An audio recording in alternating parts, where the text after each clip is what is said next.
Over the coast, recovering addicts have been receiving their methadone treatment despite the rising cases of COVID-19 there, but under very different environment. At Freya Town in Mombasa, one of the methadone centers is now creating awareness despite a number of challenges facing them. Francis Mtalaki is joining us live from Freya Town in Mombasa County. Francis, what is so different this time? What kind of awareness are they creating? Well, in terms of the difference that has been there in terms of the COVID-19, you could see that the crowd that used to be here now has been reduced. And some of the measures that have been put by the county government of Mombasa is to make sure that as they come and have the medication in terms of withdrawal symptoms, they are also cognizant to that there is COVID-19 and it can spread at this facility. But also, there are some of the concerns that they would also want to be addressed in terms of the whole issue about the methadone. But I want to bring in one of the participants here, labda tueleze labda mambo yapi na yapi labda mnahitaji kuhusiana na kituo hiki.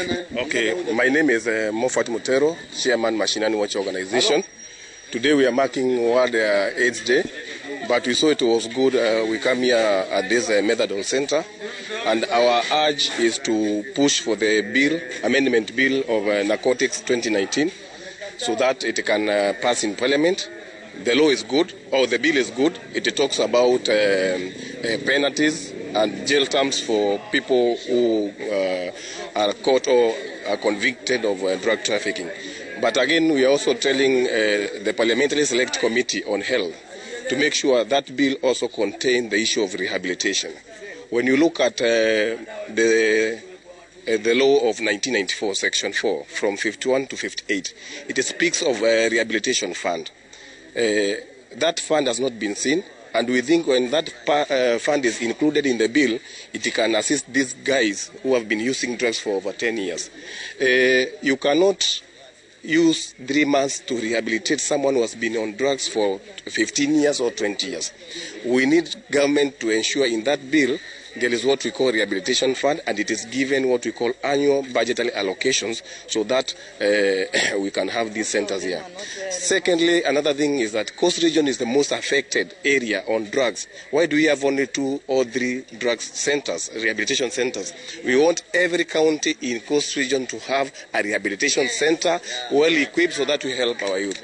Otherwise, the bill is good because it will also assist in cutting the supply, but we should also remember there is what we call harm reduction. Asante sana, Mofat Mutero, speaking to us with regard to the measures that have been put in place, and well as some of the challenges that are facing various individuals who are still recovering from the issue of drug here in Mombasa. But of course, it's something that will keep you posted, and also will be able to update you in our subsequent bulletins. But currently, there is a sensitization process that is happening here at Freya Town, one of the centers, methadone centers here in Mombasa County. Back to you, Trevor.